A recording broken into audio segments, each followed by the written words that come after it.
I'm just making some small notes on a part 4 to the monkey dog psychosocial analysis of, I guess you could say, almost identity politics. So what I want to point out is to clean up some of the things that I said, which I didn't make full points, so I'm just trying to make rough notes now on making a fourth note that will make up for those things. So the first thing is the when I'm talking about what was I talking about? Professional activists. What I wanted to talk about is I wish I'd said this when I brought up the point, because it would have made the most sense right at that point. Is that when the I was saying that the dogs are the most successful when they are manufacturing rhetoric for the monkeys, and the reason why this is because when they are pandering to the monkeys and they're trying to create a kind of justice veneer for their vindication of their dog mentality, that gives them the kind of freedom to kind of now, it is true that the dog-monkey synthesis can be the most brutal, like it really can be, the most kind of definitive, this is what you do. But generally, as soon as the dogs are creating rhetoric for monkeys, already on some level they are in a field of let's say, philosophical compromise. And they have to do a bit of horse trading on some level, because they don't care about justice. To them, justice is vindication. But when they are manufacturing the rhetoric for the monkeys, it gives them some leeway to kind of access some creativity.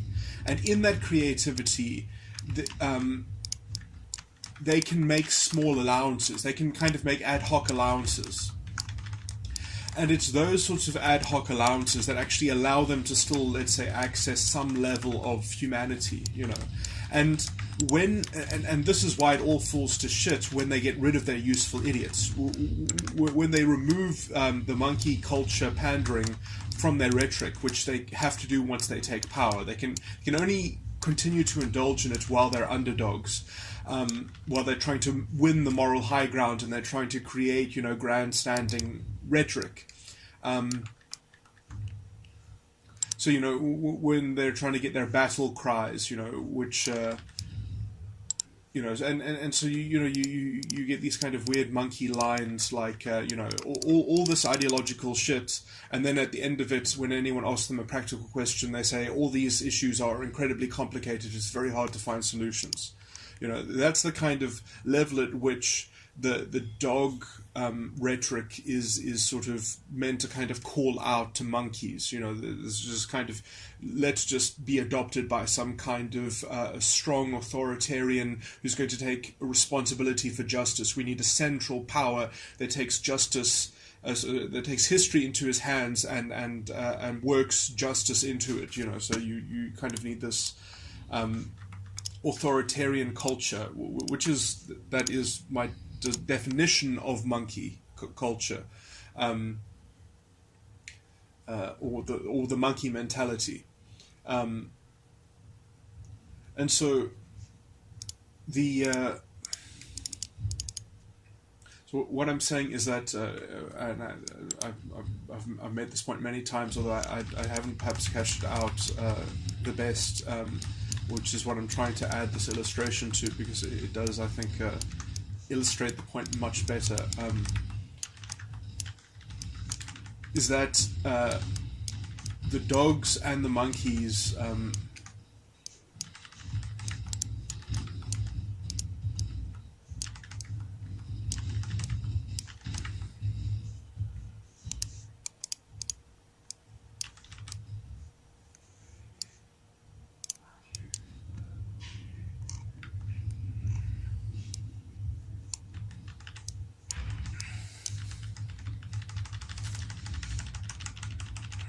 Uh,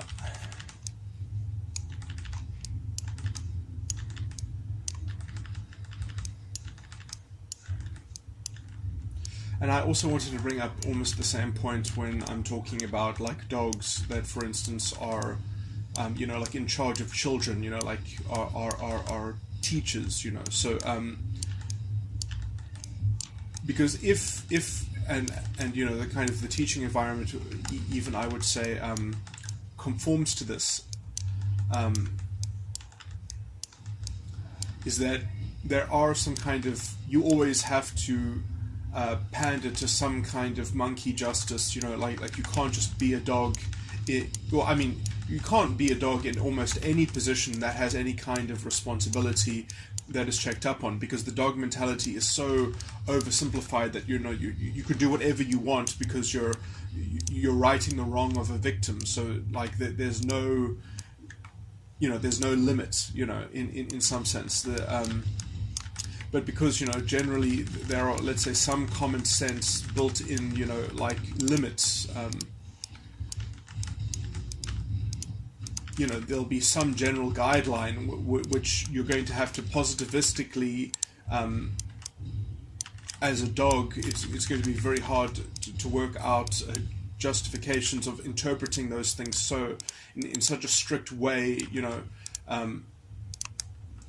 usually they don't care about these sorts of letters, but they care about people using these rules against them. Like a little kid saying something like, "But teacher, you're not allowed to do X, Y, Z," and then they'll have to say something to cover themselves as to like why it doesn't fall foul of that. So there is a kind of built-in, let's say, at least monkey justice pressure release. In terms of in certain roles, right? Now, because of that, there is some level of creativity rhetoric which the dog has to manufacture, and within that they can be confronted with some excuse to temper their own dog mentality radicalism, right? Now, because you're tempering that radicalism in some way, and because that is creative in some aspect, it forces you to confront your humanity in that limited arena, in that limited moment. And so there is a kind of a moment of quasi-humanity in the picture, and usually that's more instructive to the victim of the dog, because then they can see the hypocrisy and they can see, how ideologically possessed, the person is.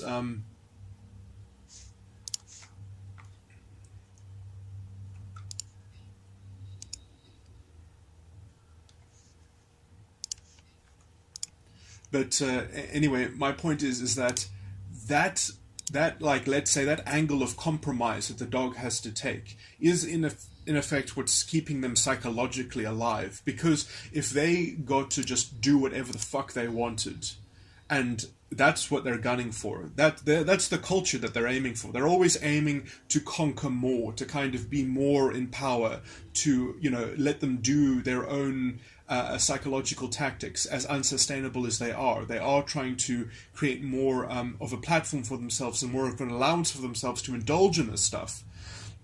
But they actually need something to fight against constantly, and so when they're forced to compromise in some way, it keeps them a bit creative. It keeps them psychologically tempered. It's weird, because they are, let's say, psychologically, they are the most stable when they are still the underdog. When they are the top dog, they become, they get so patently destructive and so just almost functionally stupid as well, because they'll just follow their ideological justification, revenge, sympathy propaganda blindly, and they'll even make their own situation worse, because it's like, it follows the emotional formula. It follows the revenge politics, So they'll end up being blind slaves to their revenge rhetoric when it's not forced to be creatively tempered. So, so the sort of fight back, they actually need it. If they don't have it, they kind of they get incredibly unstable.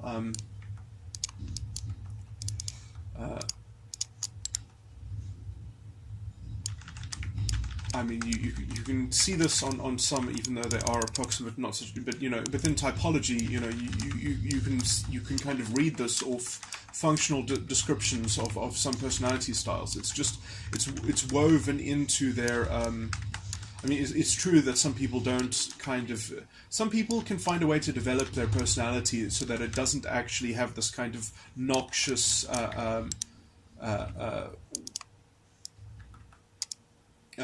Effect on their environment, where they're kind of using their environment to feed themselves their emotions,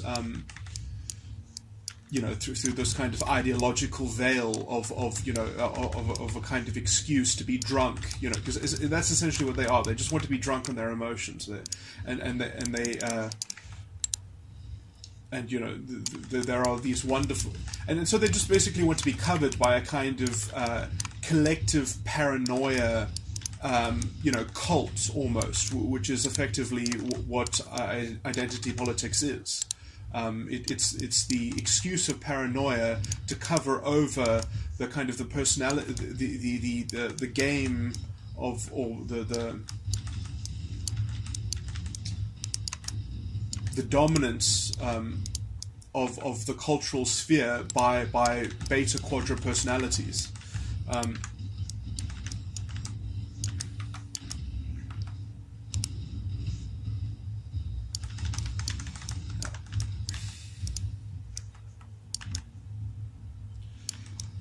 I'm just trying. There was that point, and then there was one other point.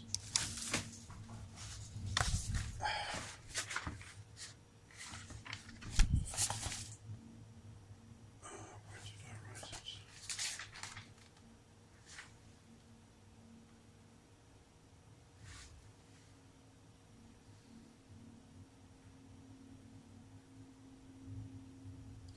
Yeah. Okay. Well. Yeah. So.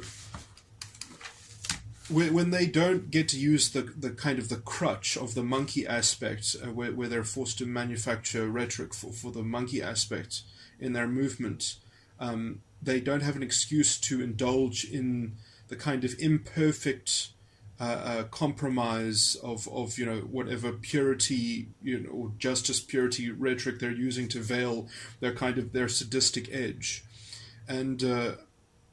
You see, like when the dog culture sheds the monkey aspect because they have power now, the reason why they're so unstable, just said another way, is that justice for the identity should already be delivered.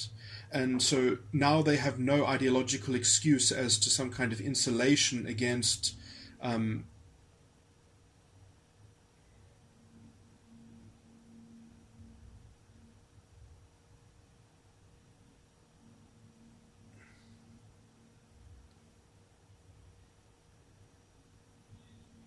they have no insulation against using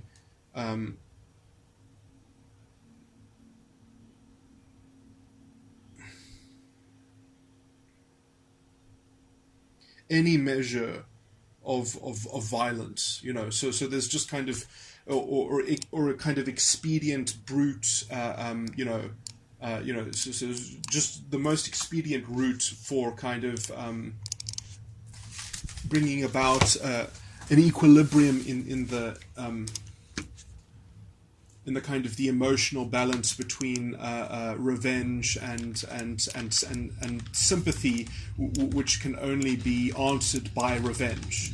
So there's this implicit trade that if they can manufacture sympathy, every sympathy argument, every piece of sympathy propaganda, that can only be put right by some kind of revenge, and then that is their definition of, i.e., social justice. And so because that is the formula of their social justice,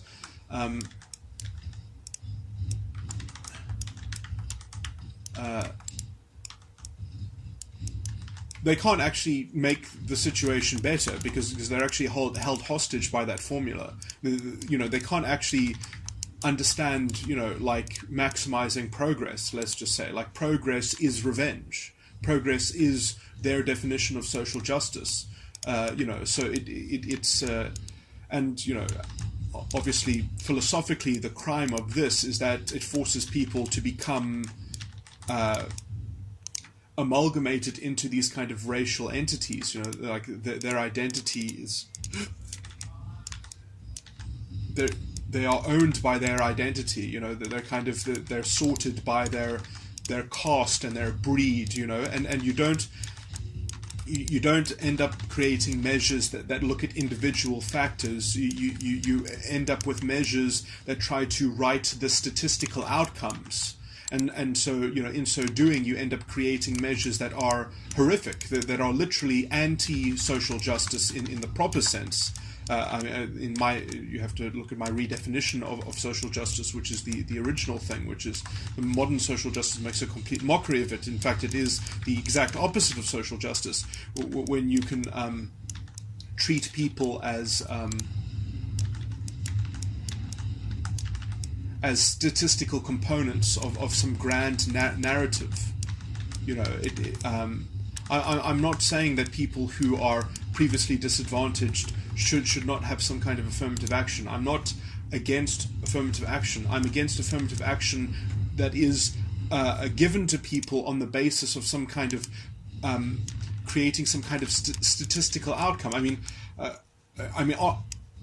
honestly, you can fix a statistic by making one member of some minority group or whatever and give them trillions and trillions of dollars, and then you can read the statistic again, and because that one individual forms part of that group, you've changed the average. You know, it's that kind of retarded. I mean, like, I understand that a lot of programs don't work in that kind of extreme way, but I mean, actually, that's the logic that they employ, and that is effectively the kind of fuck up that they create in fake transformation. It is complete fake transformation, and the reason why it's fake transformation is because it doesn't actually follow, let's say, the true definition of social justice. It makes a complete mockery of that, and it just interprets everything in a kind of proto-fascist matrix. And you know, like, and the people who continue to argue for the stuff are the most kind of corrupt and rubbish politicians who really don't care. You know, they want to deal with that statistic. They want to deal with that faceless amalgamated statistic. They want to have the Napoleonic power to create edicts to create better general outcomes, because they're not interested in doing the work of creating a rigorous system that actually takes individuals and looks at them, you know, and you know, like, is actually a positive force for. They don't want a machine of social justice that tries to create better equality of opportunity. You know, like, because that would actually be hard. And it's very hard to do, and you would actually have to tackle real problems. Like, you know, so obviously people don't want to do that. They just want to create benefits and handouts, because it's also very easy to win elections like that, because you're just, you know, you can promise anything under the sun, and you can, you know, like, as a middleman, you know, you can basically be as wasteful as you want, which ends up hurting the people at the bottom of society the most.